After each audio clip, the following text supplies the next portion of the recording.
La merveille des merveilles, le texte qui nous prépare la Géoula de manière concrète, on va dire, concrète, autant que la Géoula va être concrète, c'est-à-dire que pour l'instant le concret c'est le monde dans lequel on vit qui nous apparaît concret, et en fait je voulais voir avec vous un point important qui est la base un peu de tout ça finalement, qui est la finalité et le commencement, c'est aussi on va dire l'enchaînement des mondes par rapport à depuis l'essence, on va dire. Et dans la définition, regardez, tout est Or Eloki, tout est un niveau de lumière infinie, et la lumière infinie se répand. Elle se répand depuis l'essence de Dieu. L'essence, c'est le niveau le plus élevé, c'est le niveau de l'intimité profonde de Dieu. Et puisqu'on dit Atzmut Umaut, le terme est repris souvent dans la Chassidut, c'est qu'il y a un autre niveau à proximité. Le niveau à proximité, la Maout, c'est Maou Adava, nous dit le Rabbi. Le mot Maout veut définir Maou Adava. C'est le Ma chez Baneshama. Donc qu'est-ce que la chose? Qu'est-ce que Atzmut? Qu'est-ce que l'essence de Dieu? En fait, on ne peut pas le savoir au niveau de l'essence, parce que l'essence c'est un niveau absolu, totalitaire, et un niveau qui on va dire, n'accepte pas autre chose que l'essence elle-même. D'accord? C'est-à-dire que l'essence digère tout, intègre tout, et ramène tout au niveau de l'essence. Donc dès que l'on touche l'essence, on disparaît. On perd son existence. Vous comprenez?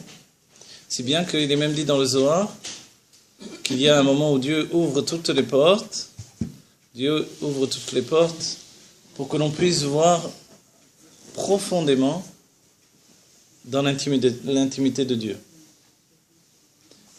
Et il est expliqué que les forces du mal s'enfuient et ne veulent pas voir. Et la raison, c'est que finalement, en regardant l'intimité de Dieu, on perd son existence. On perd, pardon. Son existence. Ah, ça fait comme des rayons qui retournent au soleil. Non, pas du tout. Pas du tout. On n'est pas du tout. Rien à voir. Bon, d'accord, on se Ah, trompé, hein. Non, c'est pas ça. Ne cherchez pas d'exemple Non, type ouais, des j'ai choses. toujours Non, mais c'est bien moi. de rechercher des exemples de ça, puisque dans le Tanya, on va donner souvent des exemples par rapport au soleil, mais on pourrait dire oui. On se fond dans Oui, l'essence, vous on avez n'existe raison. plus, c'est normal. Voilà, j'ai tort de vous dire non, parce que c'est oui en même temps, c'est pardon. vrai. Mais c'est encore plus élevé que ça. Ah, d'accord. Et l'exemple, il est petit par rapport à ce que l'on voudrait exprimer en réalité. Vous voyez? Donc en fait, en regardant l'essence, on perd tout son point d'existence. En marche arrière, on va dire, d'un autre point de vue, d'un autre point de perspective, depuis l'essence, la lumière se répand. La lumière qui se répand depuis l'essence, ça va donner le premier vêtement sur l'essence qui est à l'image du plaisir. Pour notre âme, c'est en comparaison à la Yechida chez Banefesh. Donc c'est comme la Yechida Klalit générale qui est avant la Ishtachelut, avant l'enchaînement des mondes. Donc imaginez l'essence de Dieu, premier niveau, et l'expression immédiate de Dieu, s'il doit y avoir une expression, ou s'il y a en réalité une sortie de l'essence, tout au moins supposée, c'est le plaisir. Vous voyez? Le plaisir est le niveau le plus proche de l'essence. Donc dans notre être, dans notre vie, dans la société, en réalité, celui qui est plus proche du plaisir est le plus élevé. Vous voyez? On va dire que on le voit dans le monde de la Touma également. Celui qui donne le plus de plaisir d'un certain point de vue, il apparaît comme le plus élevé. Par exemple, celui qui est le meilleur chanteur. En quoi il est le meilleur chanteur? Parce que sa voix procure plus de plaisir que celle des autres, la meilleure chanteuse. Vous voyez? Oui, mais là, c'est le plaisir de Dieu, là. D'accord. Mais il faut quand même donner des exemples à l'image du rayon du soleil. Ouais. C'est la raison d'objectif. Et en réalité, donc, quand on dit que le plaisir, c'est le premier vêtement sur l'essence, pour nous aussi, ça fonctionne comme ça. C'est-à-dire que toutes les fois où nous ne sommes pas dans un état de plaisir, on s'éloigne de notre essence. Vous avez compris? Vous voulez toucher, accéder à l'essence d'une personne, il n'y a pas 136 chemins, il faut passer par le fait de lui donner du plaisir. qu'est-ce qui lui fait plaisir? Un verre de whisky? Un gâteau? Un verre de whisky, un gâteau, un compliment? Quoi qu'il en soit, il faut lui donner du plaisir. Même si ces méchazek sont égaux. Même si ces méchazek sont égaux, c'est-à-dire si le plaisir même, c'est un plaisir de la nefesh habamit, au cas où vous voulez dire ça. Ouais. Effectivement. Mais une fois que vous avez atteint le niveau du plaisir chez la personne, en réalité, vous le possédez déjà.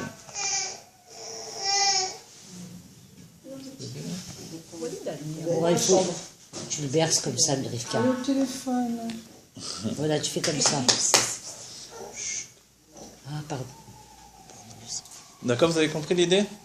L'idée est essentielle. N'oubliez pas que nous sommes l'exemple pour comprendre Dieu. Donc en fait, on donne la définition de Kol de Mama Daka. Tout est silencieux à ce niveau-là.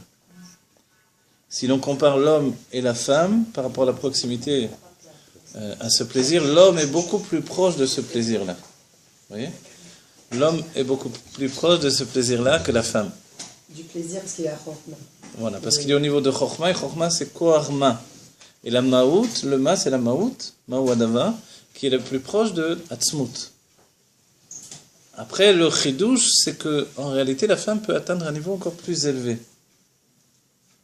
Le plaisir dans les mondes divins prend une structure qui s'appelle Atik Yomin. Atik Yomin, qu'est-ce que ça veut dire?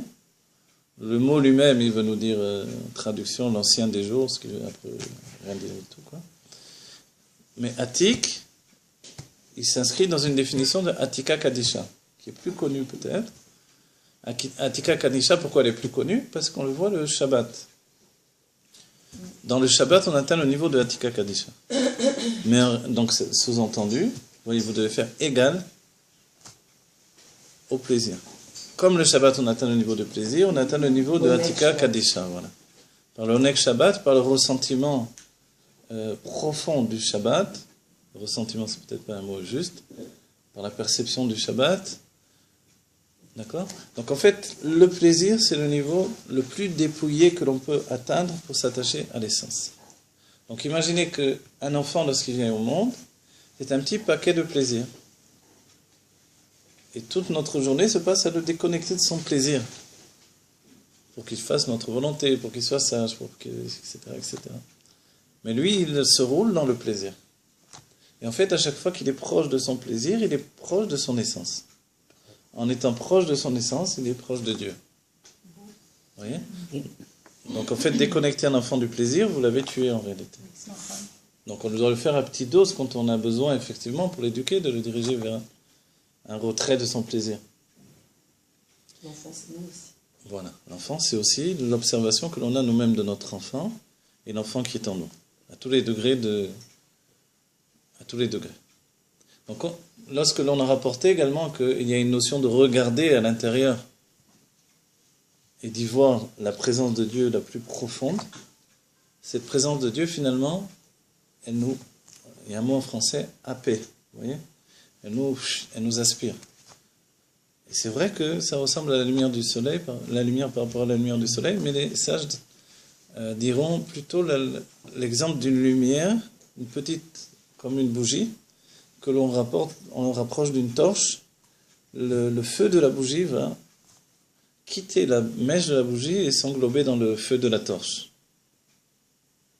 Vous connaissez cette image-là? Non, ça je comprends pas. Vous ne connaissez pas cette Si, image? bien sûr. Vous avez une bougie, vous la rapprochez d'une torche. Une torche, vous savez ce que c'est? On n'a plus trop l'habitude aujourd'hui, mais on prend on prend par exemple de la corde, une corde très très forte, on met de la colle dessus, puis on allume, et vous avez fait une torche. Donc la lumière est bien plus grande que celle d'une bougie, celle d'une... Voilà. Voilà. Ouais, voilà. À l'Akba Omer, quelquefois, on voit des torches chez Rabbi Shimon. Et une torche, finalement, elle est faite de quelque chose de très puissant. Puisque l'outil qui doit servir à la base de la torche, le matériau lui-même, doit être assez fort pour ne pas se consumer. S'il se consume immédiatement, forcément, c'est plus une torche. Donc on ne peut pas faire une torche avec une brindille. C'est certain. D'accord? Tout ça, ne croyez pas que je vous dis ça juste pour meubler. c'est qu'en réalité, dans les mondes divins, il y a un niveau qui s'appelle Butsina de Cardonita. Vous avez dû le voir au moins une fois dans le Tanya. Butsina de Cardonita, finalement, c'est comme des cordes enroulées très très fort, à la manière dont on les enroule pour faire une torche. Et ces cordes sont tellement serrées, tellement puissantes, que quand on y met le feu, finalement, ça devient comme l'essence même, comme la puissance même du feu. Encore plus fort que les braises qui sont dans une cheminée. Et le terme, dans tout le Zohar, est utilisé pour définir ce qu'il y a de plus puissant, jusqu'à la définition de dinim kashim, de mesures de sévérité extrêmement puissantes. Et on dit même que c'est la source de toutes les mesures de sévérité, de toute la rigueur, si vous voulez. La source de toute la rigueur viendrait de Butsina de Cardonita. Donc en fait, on va dire quel rapport maintenant avec le chesed? C'est parce qu'il y a un niveau où les deux se retrouvent. La rigueur et le chesed. La rigueur absolue et la générosité absolue. Il y a un niveau où les deux se retrouvent. Et ce niveau où les deux se retrouvent, c'est un point de jonction qui fait que finalement tout se réunit dans un seul principe, qui est la proximité avec l'essence. Là, on parle d'un niveau qui s'appelle Urmanita de Malka, le palais du roi. Dans le niveau du palais du roi, oui, je vous traduis de l'araméen du Zohar à chaque fois. Urmanita, Armon en hébreu.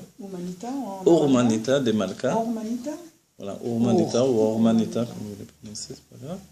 Des Malka. Malka, c'est le roi, c'est pas la reine. En hébreu, c'est la reine. En araméen, voilà. Malka Meshicha, c'est le roi Mashiach.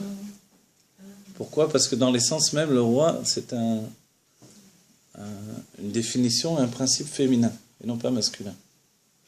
C'est pour ça que l'on dit elle. Voilà, la royauté. La malchoute, c'est féminin. La femme, dans son premier état, elle est malchoute, royauté. À quoi correspond la royauté? La royauté correspond à l'expression. En particulier, l'expression de la parole. C'est la parole qui fait le roi. Un roi muet doit avoir au moins parlé auparavant, au moins une fois. Oui. On arrive là au niveau de la malchoute, qui est Armonita de Malka. En fait, la source même de la malchoute, c'est Urmanita de Malka. Non, Cardonita de... Ouais, Armonita de Malka.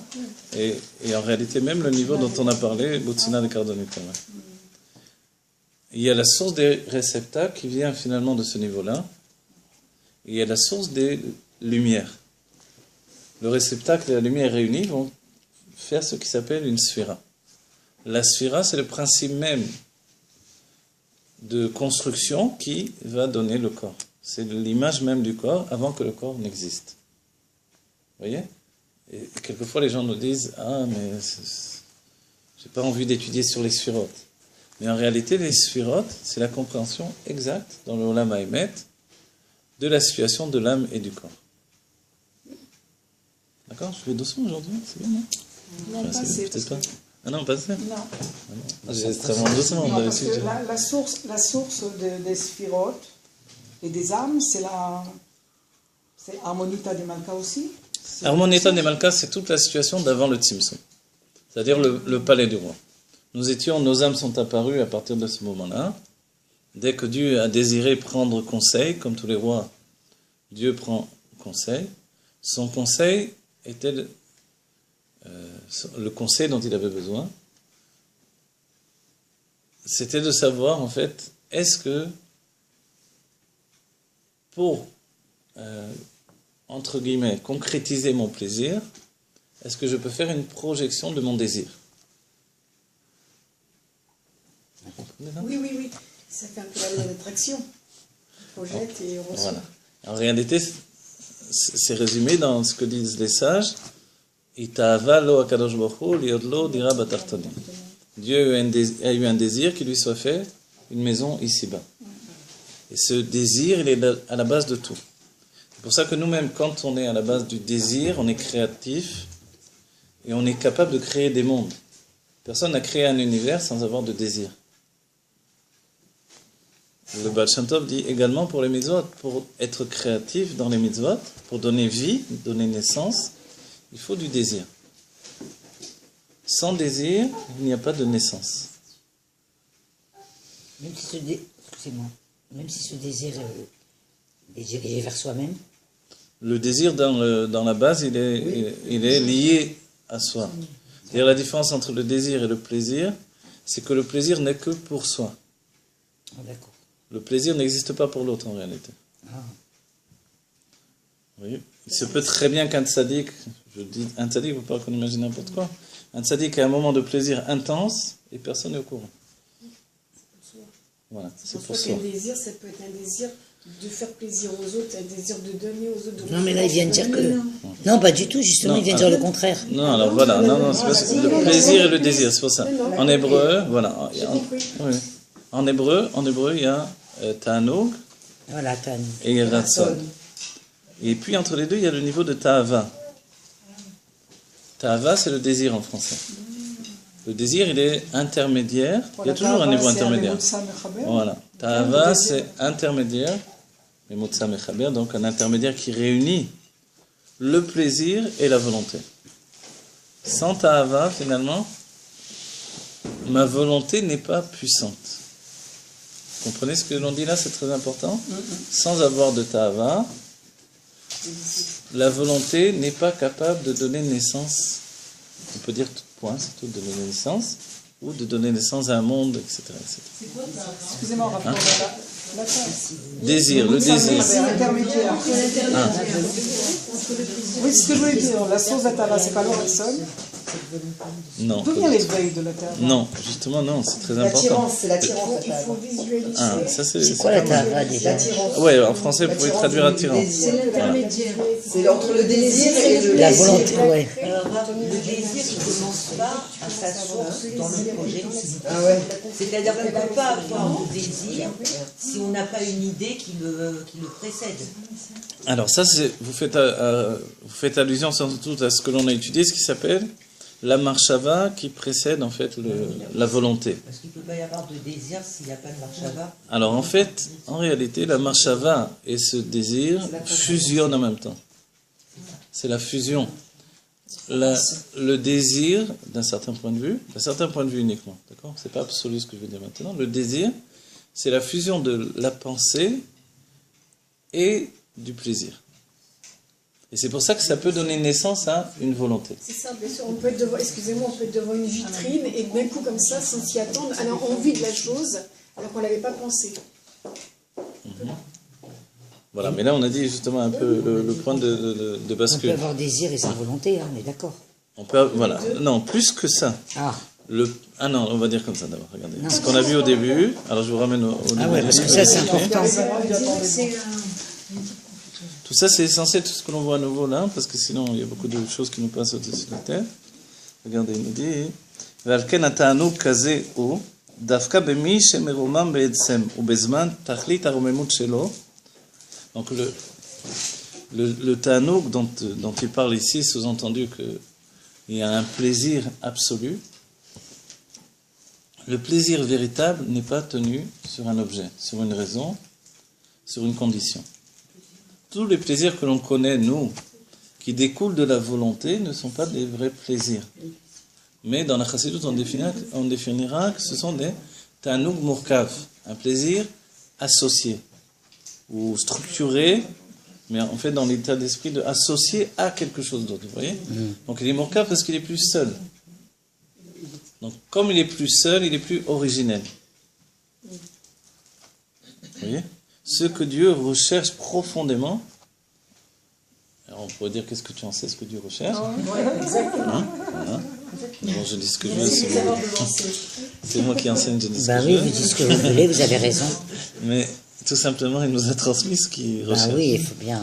Ce que Dieu recherche, c'est justement ce plaisir originel qui est ressenti même à la finalité de l'accomplissement. Quand on dit dirabat tartonim, sous-entendu de faire pour Dieu une construction,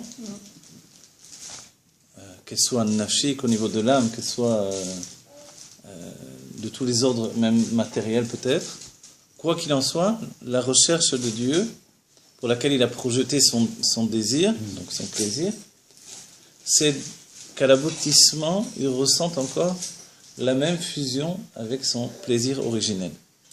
Alors là, on a gagné. Et dites-vous que dès le moment où la Géoula se dévoile de manière absolue, elle débloque tout le système du plaisir absolu qui est caché au-dedans de nous. Ça s'appelle la Yechida Sheba Nefesh en réalité.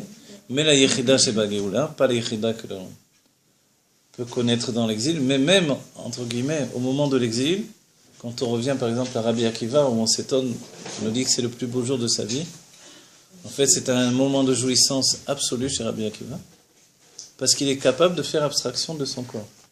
Et que l'idée même de Rabbi Akiva, au moment où on le torturait, on lui arrachait la peau avec des tenailles de fer, c'était d'élever son corps au niveau de son âme. Il y a un seul niveau où le corps peut s'élever au niveau de l'âme, c'est par le plaisir. Donc il faut comprendre par là que quand il a dit que toute ma vie j'ai attendu ce moment-là, parce que pour être Rabbi Akiva, il faut avoir un désir démesuré. Vous comprenez ? C'était pas plaisant. C'était pas plaisant pour vous, pour moi.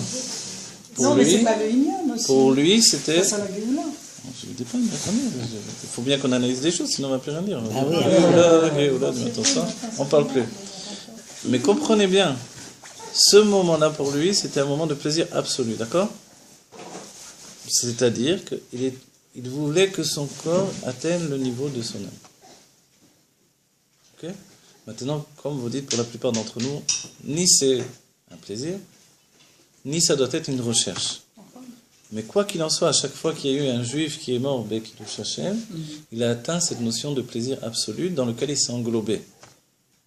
Il y a des tzadikim qui n'ont pas eu besoin de passer par ce niveau-là. Certains l'ont regretté, et d'autres, comme par exemple Hanor, s'est englobé dans la source même de son plaisir, ce qui est défini comme l'odorat. Et le Mashiach, qui sera au niveau du Réar Vadaï, il sera justement dans la définition de celui qui sent. On n'a même pas dit qui ressent, qui sent. C'est-à-dire de sentir si une personne a une bonne odeur ou une mauvaise odeur. Voilà.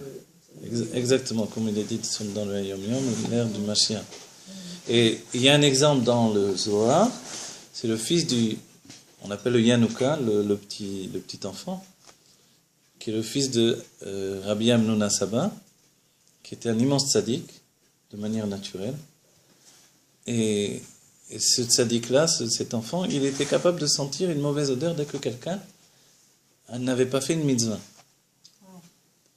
Il a vu 2 sages qui étaient occupés en fait à libérer un prisonnier. Et dans le travail de libérer un prisonnier, Oseg be mitzvah, patur mi mitzvah, celui qui est occupé à faire une mitzvah, il est patur de la mitzvah. Donc en fait, ils n'ont pas fait le Kriyat Shema. Et lui, il leur a dit, mais vous sentez mauvais. Ils ont dit, comment tu nous parles ? Je sens que vous sentez très mauvais, c'est affreux cette odeur que vous avez là. Ils ne comprenaient pas. Et il leur a dit, vous n'avez pas dit le Kriyat Shema aujourd'hui. Alors ils ont dit, mais on était occupés dans la mitzvah. Il leur a dit, tant pis, vous aurez dû dire quand même le Kriyat Shema. En fait, c'est ça la mauvaise odeur pour celui qui est capable d'atteindre le plaisir, la source d'expression du plaisir. Et là, on rejoint l'idée de l'essence. Dans le terme commun, l'essence, c'est un parfum. Un parfum, c'est une essence. Et en fait, ce qui est le plus proche de l'essence pour nous, dans la réalité humaine au quotidien, c'est justement le parfum. Le parfum de la vie, la Chassidut va le définir. L'Admorazaken va dire qu'il y a ce qui s'appelle Areb Samim, les montagnes dont l'odeur, dans ces montagnes, l'odeur des plantes, des fleurs qui se trouvent dans ces montagnes, les montagnes les plus élevées, c'est une odeur enivrante. Même dans ce monde. Oui, je parle dans ce monde, exactement. Dans les plateaux. Je parle dans ce monde. Oui, Non, c'est un exemple, vous avez raison, mais c'est un exemple pour définir quelque chose qui, dans l'âme, est bien plus élevé en réalité. L'Admorazaken dira Areb Samim, les montagnes odorantes. Catherine demande est-ce que c'est un rapport avec les Bessamim Oui, oui, c'est un rapport exactement avec les Bessamim de Motzei Shabbat, puisque Motzei Shabbat, la Neshama Etera, qui est Chaya Veyechida, quitte le niveau de Nefesh War Neshama, de notre âme. Imaginez le manque terrible. On le ressent quelquefois, ce manque. Quand arrive Motzei Shabbat, on est complètement dégoûté de la vie, quoi. On n'a pas la force de se projeter encore dans une semaine. Ouais. Voilà. On n'a pas la force, même des gens à la retraite, en vérité, c'est curieux. On peut se dire, bon, ceux qui travaillent, etc., c'est compréhensible. On va travailler. Mais des gens à la retraite, après, même eux sont capables de ressentir que. C'est vide. Voilà. Encore, il va falloir recommencer. En fait, c'est la Neshama qui est le ressenti. Parce que séparés de Chayav Yechida, qui sont les Makifim, ces Makifim, c'est comme quand on a fait Tchouva, on est porté par quelque chose. Ceux qui nous portent, ce sont ces Makifim-là. Makifim, ça veut dire des lumières qui nous entourent et qui ne sont pas intériorisées dans la compréhension, ni de manière perceptible par les émotions, ou on va dire reconnaissables. Les émotions sont gorgées, mais n'arrivent pas à définir. Vous voyez, c'est quand vous n'êtes pas tranquille quelquefois.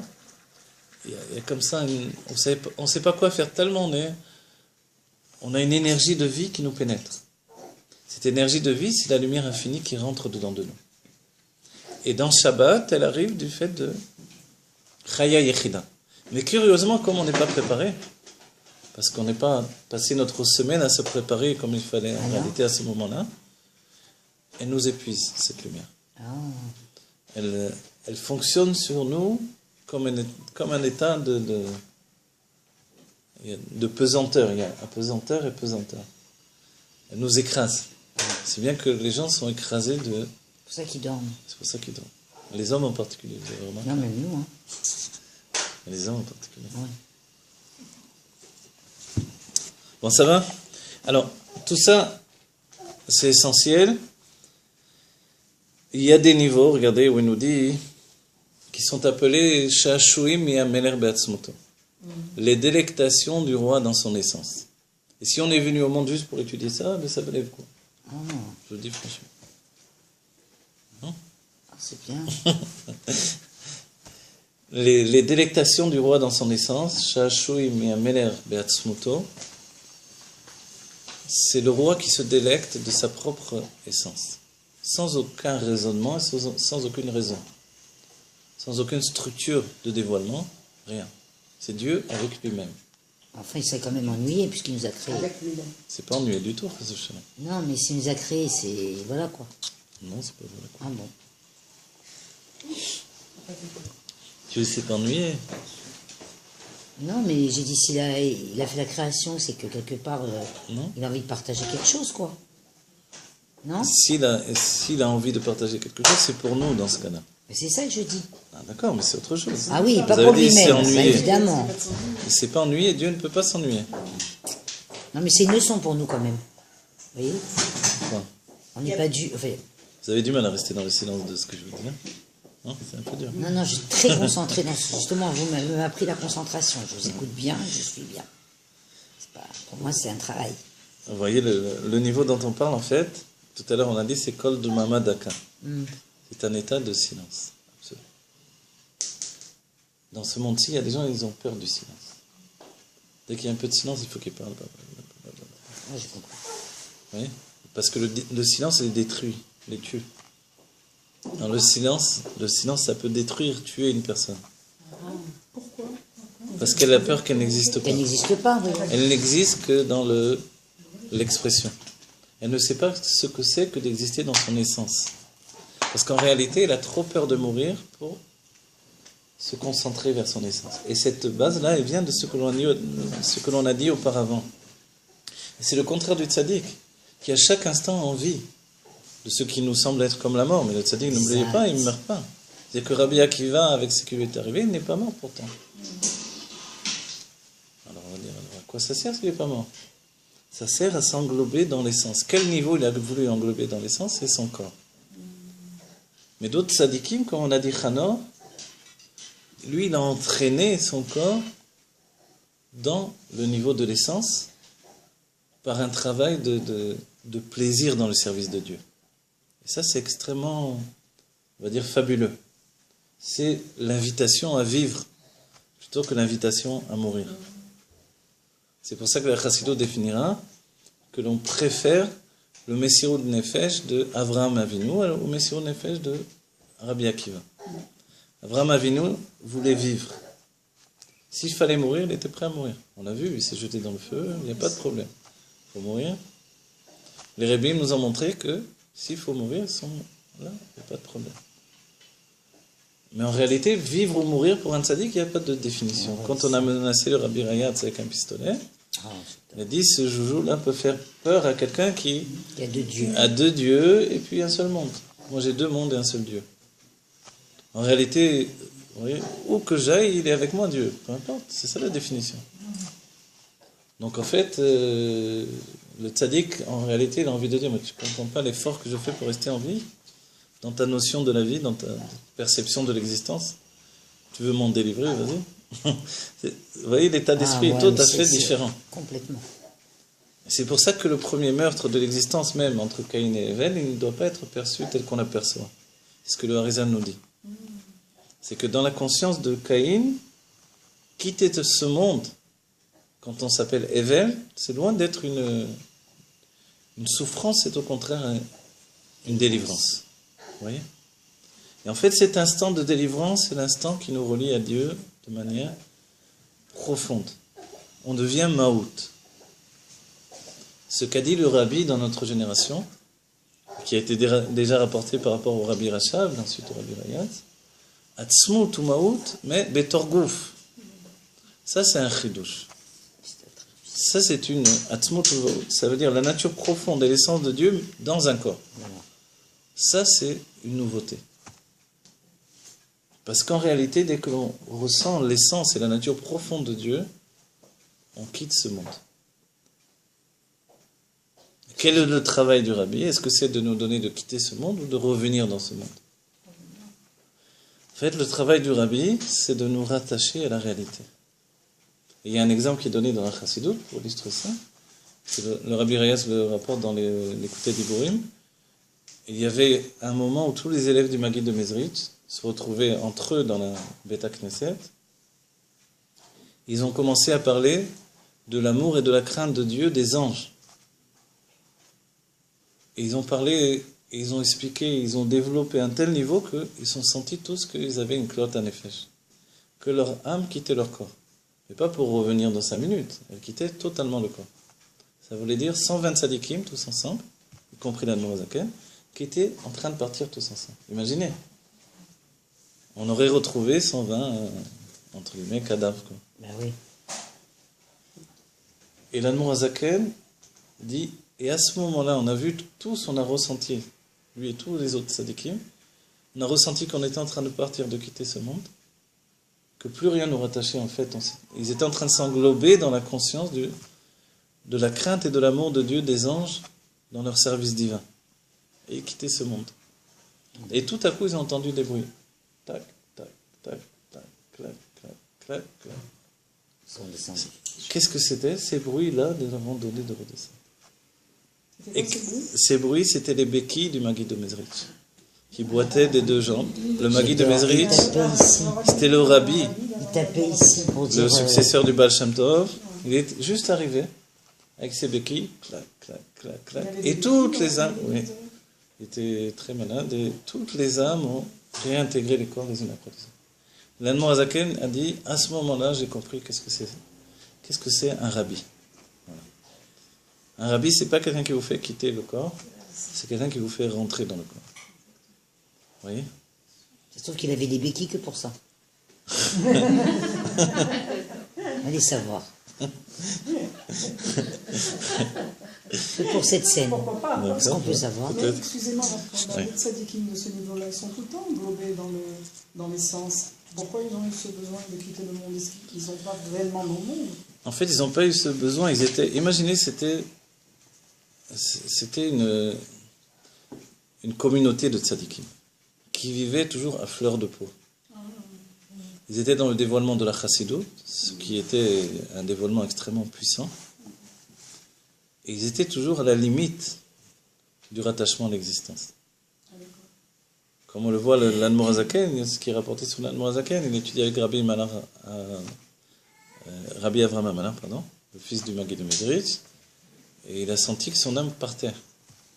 Il a couru, il a été prendre un béguelet, il a coupé en deux, il a mis du beurre, et il a mangé son béguelet, après il est revenu étudier. Il y a plusieurs versions, mais il y a une version où le fils du Maguid lui a dit « Al tachnis gashmiut baganeden sheli » ne fais pas rentrer de la matière dans mon Gan Eden.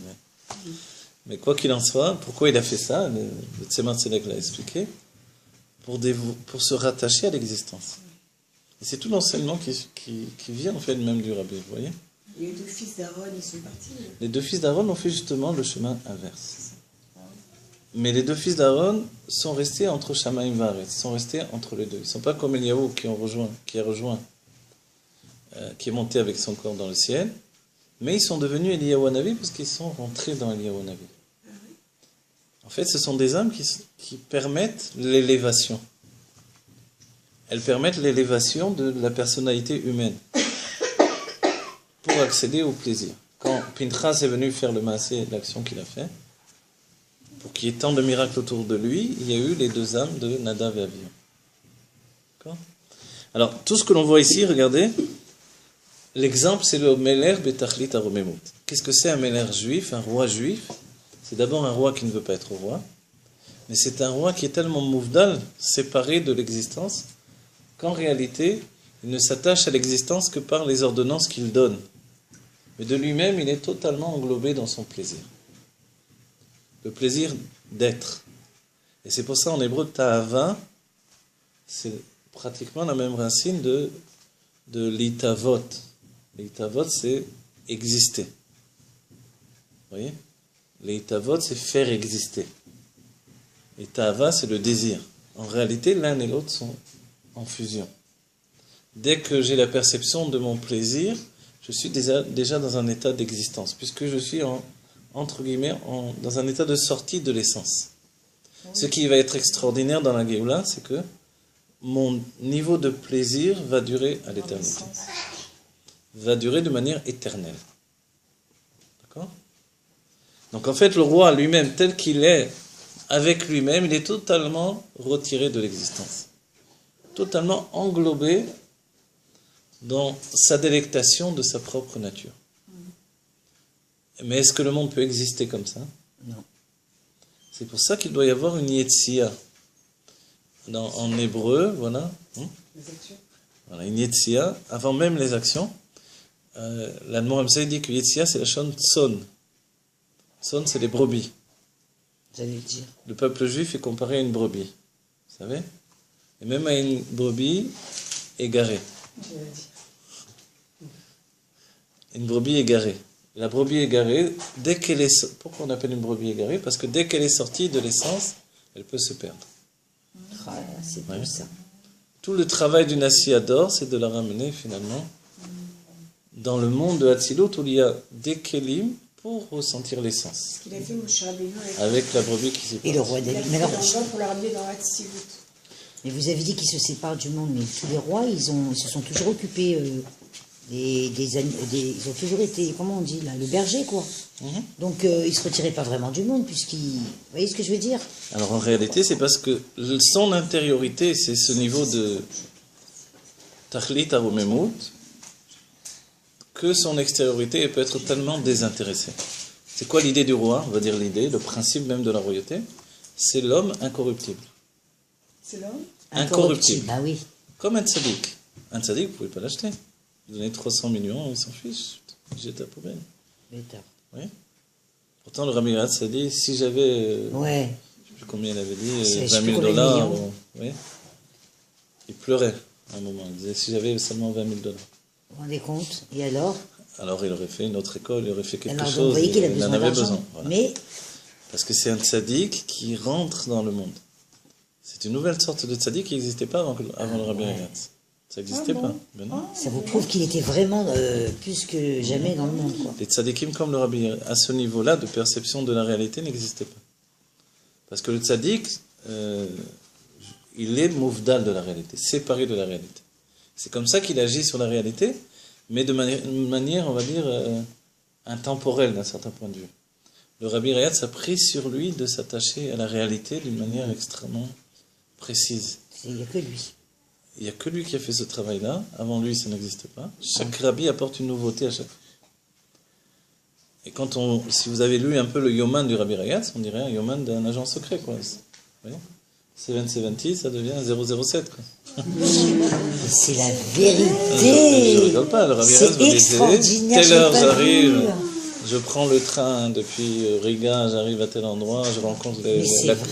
le représentant de la communauté, j'ai juste 1h30 pour lui parler, je dois sauter dans le prochain Non, mais c'est vrai, train, tout son parcours, je c'est ça. rejoins Et tout le monde le cherche, il se cache et il tel revient. rave qui peut influencer telle personne, Ouais, je rejoins une autre personne, un avocat qui peut agir pour sauver la communauté d'un tel J'adore. endroit qui risque d'être expulsé, je repars là-bas. Voilà. C'est la vie du Rabbi Rayatz. Voilà. Et Oui, sa vie, elle comme James continue Bond comme et ça. Mamara, on le cherche partout Voilà. et il fait des choses, c'est magnifique. Voilà. Et c'est vrai que c'est surprenant, on va dire, comment ça se fait. Il faut Moi, lire j'aurais son vu un journal, tzaddik comme il est ça. super. Parce que c'est une nouvelle sorte de tzaddik qui s'habille dans la réalité pour la vivre au niveau d'un Messirut Nefesh qu'il va demander, un don de soi qu'il va demander à l'autre juif, mais qu'il va vivre lui-même. Exact. Vous voyez? à N'oubliez fait. pas l'image du roi juif, il n'est pas celui qui reste en arrière. C'est Moshe qui a tué le roi Og, Melech Habashan, vous voyez? Le roi juif, David Améler, il partait en avant. Tout à fait. C'est pas depuis son palais, allez, partez, faites la guerre, etc. Non, il va le premier en guerre. Et ça, cette situation-là, c'est que si le besoin est de s'habiller dans la réalité, jusqu'au bout, il le fera également pour le peuple juif. Non, mais ça, c'est chez les Juifs, parce que les Goïms, c'est le roi, chez il nous. reste dans son palais. Hein. Voilà. Il y a eu quelques rois aussi qui partaient en avant, mais en principe, c'est le propre du roi du judaïsme. Et en réalité, l'intériorité du roi, c'est ça. Quelle est la comparaison entre la royauté divine et la royauté du roi juif, Voilà. et même en général, puisqu'il y a deux brachot, quand on voit un roi et quand on voit un roi juif, la réalité de cette situation, c'est la romemut. Romemut, en hébreu, itromemut, c'est comme monter au-dedans de soi-même. C'est comme une élévation. La personne est là, mais en fait, elle est bien au-dessus de ce que je vois. Avec le rabbi, on a pu s'en rendre compte quelquefois. Vous voyez, quand vous voyez quelquefois, on voit l'image du rabbi, comme ça, il y a les nigounim, et puis le rabbi regarde chacun. On voit des yeux pas normaux, quoi. Des yeux surhumains. On voit qu'il regarde autre chose et il voit autre chose que ce qu'on voit. Et c'est pour ça que chacun est capable de dire, il m'a regardé moi. C'est faux, il y a des... Personne ne se retournait pour regarder, c'est lui qui regarde. Ça arrive souvent, vous voyez. Une belle fille qui fait comme ça dans la rue avec un grand sourire, et l'homme il arrange sa cravate, en fait, il y a sa copine derrière, quoi.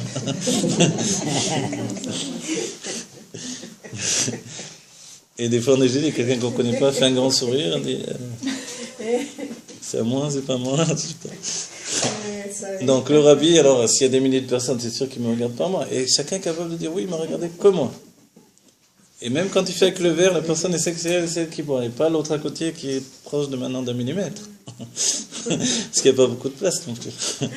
Donc malgré ça, il ne se trompe pas. 1 millimètre, il est capable de voir la différence entre un cheveu et un autre. Et ça, c'est divin.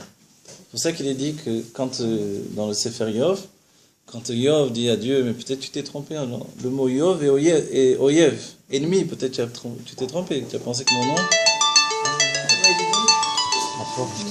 C'est quelqu'un qui vole dans les Non, c'est qu'il y a la bonne maison. 2000 ans, 11h30. Et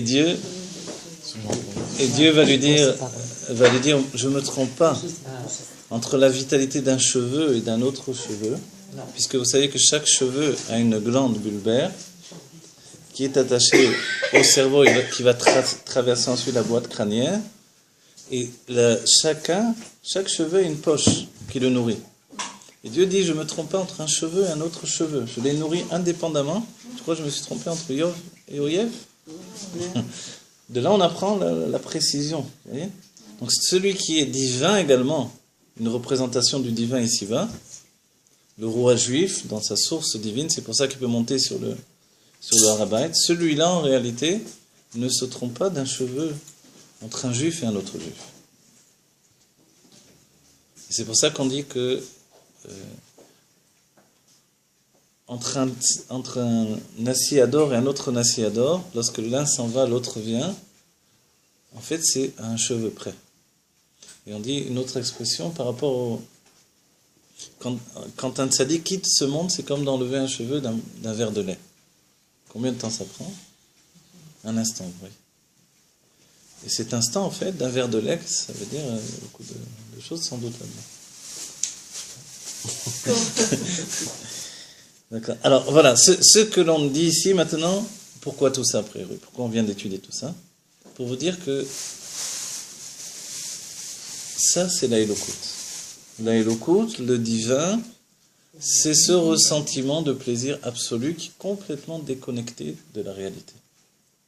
Et pourtant, ce même Dieu qui est complètement déconnecté de la réalité désire que l'on soit pour lui, ici, dans ce monde, sa maison.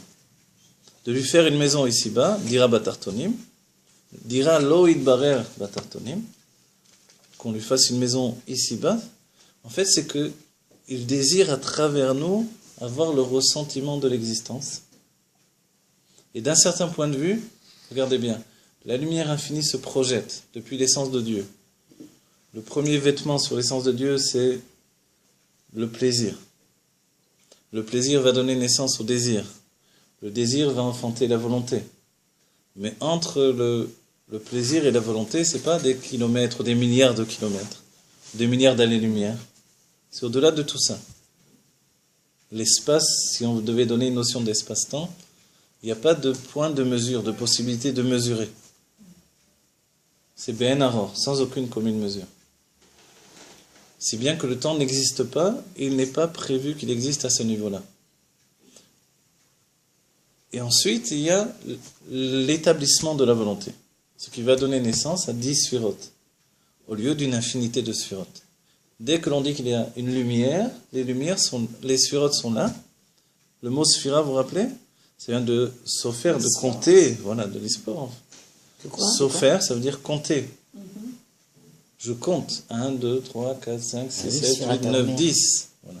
Donc s'il y a 10 sphirotes, forcément, c'est-à-dire qu'on peut appréhender la lumière sous des aspects différents.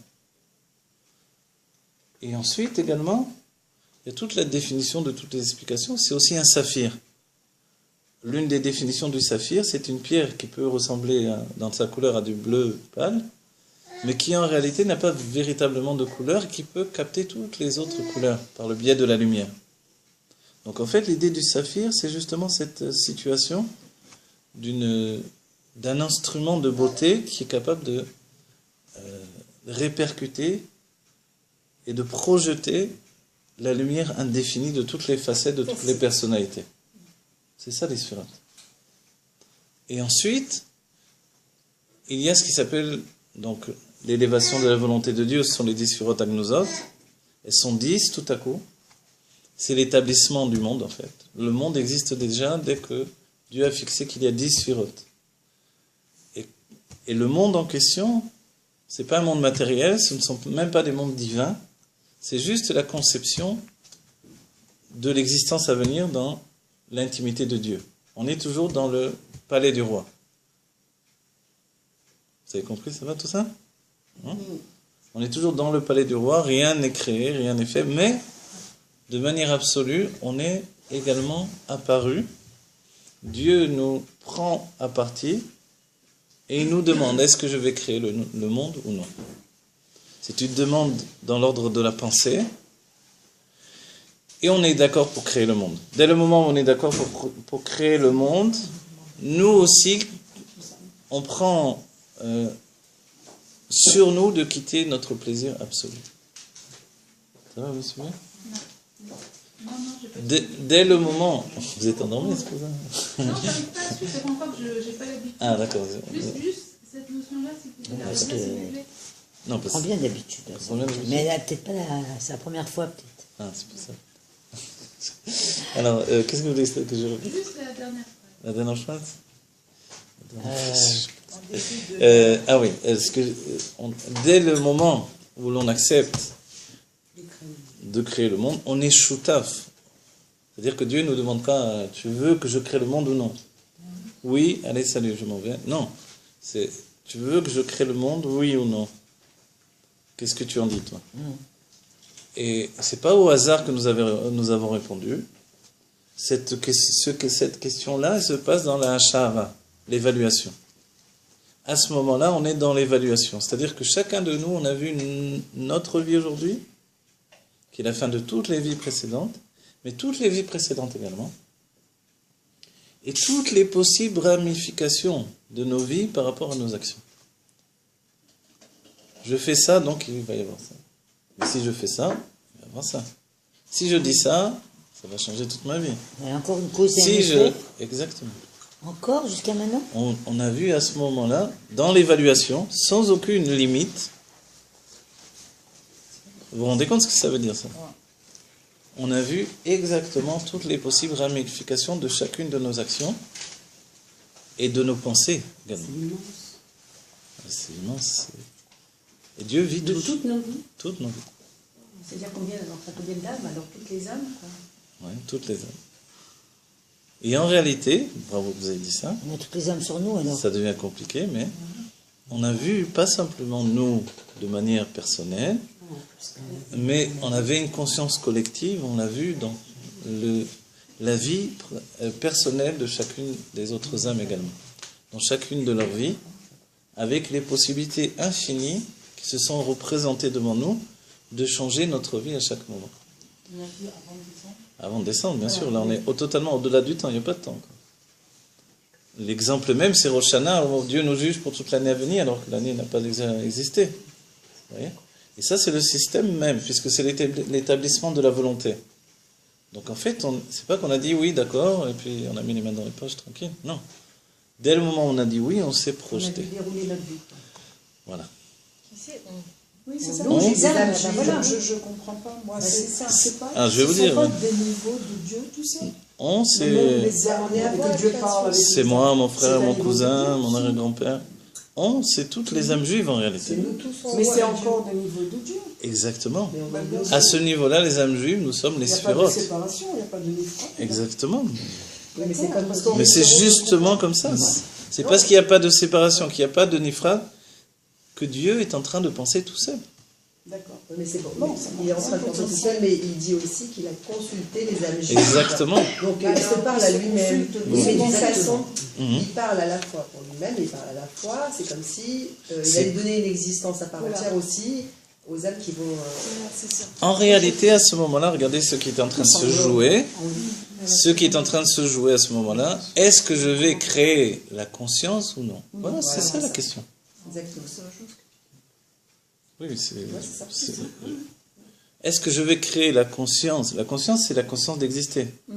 Dès que j'ai une conscience, j'existe. Vous voyez? L'existence de la conscience, c'est la conscience de l'existence. Oui, je joue avec ça, mais ça veut dire ça. Dès que j'ai une conscience, j'existe. Dès que j'existe, j'ai une conscience. Si j'ai pas de conscience, j'existe pas. Donc il va nous donner la conscience. Voilà, à ce moment-là, dès Et on qu'il va avoir ce dit... dilemme sans arrêt. Les Ah, si, anges mais n'ont pas de pourtant, conscience, les je anges. suis- Mais- Mais pourtant, Oui. puisqu'on va revenir avant la faute d'Adam Rishon, qui lui n'avait pas la conscience de lui avant la faute, et qui a eu la conscience, enfin, qui avait que la Ah, conscience. c'est une bonne question, bravo. Voilà. Alors, hein. Donc après lui, il a eu la conscience par la faute, il a eu la conscience de lui-même. Donc là, ce que vous dites, c'est après la réparation pour nous, parce que normalement, on ne devrait plus avoir la conscience de nous. D'accord, alors, bravo. Alors. Dans une chose également, c'est très important ce que Oui, vous non. dites, c'est que si Adam Arishon n'avait pas conscience d'exister dans le Gan Eden de Olam Abria, d'accord, c'est ce qui s'est passé dans le jardin d'Éden du monde de la création, là-bas on n'a pas de conscience de l'existence encore. Dès qu'on sort du Chorma Bin Avda, du Chabad, du Gan Eden, de Olam Abria, on rentre dans la conscience d'exister. C'est pour ça que le monde de Bria, de la création, c'est juste une efsharut hametziut, une possibilité. Pourquoi ça s'appelle comme ça en réalité? C'est le Rabbi Ret qui a expliqué ça. C'est parce que c'est relié directement à ce niveau dont on vient de parler maintenant, ce qui s'appelle la shahara, où Dieu est méchaer toute chose, et c'est juste la possibilité d'exister qui apparaît en nous. Parce que si on existait réellement à ce moment-là, on aurait figé quelque chose, et on ne serait plus dans l'évaluation. La différence entre l'évaluation et l'existence effective, c'est que l'existence m'enferme et que l'évaluation me libère. Donc en fait, dans l'évaluation, si on dit qu'on peut avoir en un instant, voir les points de perspective qui peuvent amener vers tous les destins possibles, on va dire. Vous imaginez qu'est-ce que ça veut dire? Je mets un pas en avant dans cette direction-là, ma vie va changer. D'accord, mais à un moment donné, vous devez créer, donc vous faites des choix, vous devez Extraordinaire. créer. Donc à partir de là, quoi? Voilà. On n'est pas. La- Ça Oui, vas-y. ne se fait pas de penser avec analyse. Excusez-moi. Oui, C'est-à-dire- si vous voulez, d'accord. C'est-à-dire qu'on veut essayer d'expliquer en fait ce qui n'existe absolument pas, puisque tout est exactement comme au début. D'accord, c'est très bien. Dans la fin du Tafresh Shenbet, le Rabbi Rachab dit qu'on est toujours dans l'évaluation. Et c'est pour ça qu'on en parle dans la Chassidut. Vous comprenez? D'après le Rabbi Rachab, on n'a pas bougé de l'évaluation. Mais c'est On même est pas- toujours Be'efsharut HaMetziut. Oui, mais c'est même pas dans l'évaluation, c'est que un homme milvado. C'est-à-dire que nous, on fait un ifrad parce qu'on essaye de comprendre cette illusion d'exister, alors que il n'y a rien d'autre que Dieu. Justement, c'est pour ça que à la fin, il dit Peut-être que c'est Da'at Elyon, Da'at Elyon. c'est la ta'ava d'Hachem. Oui, regardez bien. Da'at Elyon, c'est que tout est Dieu, nous n'existons pas. Et non milevado de manière absolue. Donc dès que je perçois le Da'at Elyon, j'arrête d'exister. J'ai plus de conscience de mon existence. Comme la bougie qui s'englobe dans la torche, je n'existe plus. Et pas simplement que je n'existe plus, je n'ai jamais existé. D'accord? Da'at Arton, j'existe. À un tel degré que je peux nier l'existence de Dieu. Vous voyez? Et tout ce que je ressens a pour moi le poids de l'existence absolue. Vous voyez? Donc il faut sans arrêt me prouver l'existence de Dieu, alors que personne n'a besoin de me prouver l'existence du monde. Et la Chassidut met un point de bascule et dit non, c'est pas comme ça. Que Dieu existe, c'est une évidence. Sinon, comment tu veux que le monde existe, même au niveau le plus bas de la Emouna, de la foi. Mais que tu existes et que le monde existe, c'est une grande question. Alors, la Chassidut dira, en réalité, conclusion, le monde n'existe pas, je n'existe pas. Mais la Torah a voulu que le monde existe, puisqu'il écrit Bereshit bara Elokim vet hashamayim vet haaretz. C'est tout ça, ce livre-là, il est entièrement dans deux choses. Il va exister, il n'existe pas encore. Non, mais en fait, ça paraît un non-sens à notre compréhension limitée. Mais en fait, c'est divin. Donc, D'accord. comme concept. Donc, ça veut dire que là, on n'existe pas encore en tant que Géoula, on va dire. On n'existe pas encore. Alors, on va dire, regardez, je vais vous rapporter un dernier élément. La dernière fois, ou les deux fois précédentes, les deux derniers cours, on a commencé à en parler. En réalité, de l'existence véritable, elle ne va être effective qu'au moment de la Géoula. On va être notre L'existence est véritable, ne sera effective qu'au moment de la Géoula. À ce moment-là, oui, la Géoula, Métil Vachlema, je parle. Vous pouvez préciser l'existence. Oui, on va préciser l'existence effective, c'est-à-dire on va passer du niveau de devenir au niveau de être. Ça paraît et devenir. Pareil, c'est pas l'actualité. D'être qui? Être Dieu. C'est extraordinaire. Oui, non, bien sûr. On a développé dans plein d'un cours. Hein. Alors, vous avez raison. Alors, si vous voulez, pour ceux qui, à cet instant-là, sur l'antenne, regardent, voient. Alors, être, c'est-à-dire être Dieu dans le dévoilement de son essence. D'accord? Seulement dans la Géoula, on atteint le niveau de être. Seulement à ce moment-là, on existe. Parce que l'on fusionne. Hein? Seulement dans la Géoula. Seulement dans la Géoula. C'est-à-dire on l'a pas atteint alors. Je vous parle conclusion d'une étude poussée sur toute la Kabbalah de la Chassidut, telle que l'avaient déjà pratiqué les Talmidim de l'Admor Zaken. En réalité, la conclusion, c'est que on n'existe pas encore, puisque l'existence, c'est se confondre avec le, entre guillemets, presque le verbe de l'existence, avec le souffle de Dieu. Avec le souffle de Dieu qui est un mouvement d'existence lui-même. Et le souffle de Dieu n'est pas tel qu'il est juste dans le moment où il s'extériorise de Dieu, mais tel qu'il est à l'intérieur même de Dieu. Vous voyez? D'accord, mais la volonté de Dieu, quand on est à ce niveau-là dans la création du monde, sa volonté à lui, c'est d'essayer de nous mettre... Donc il va être d'accord de nous mettre une conscience pour qu'on ait à vivre dans ce monde.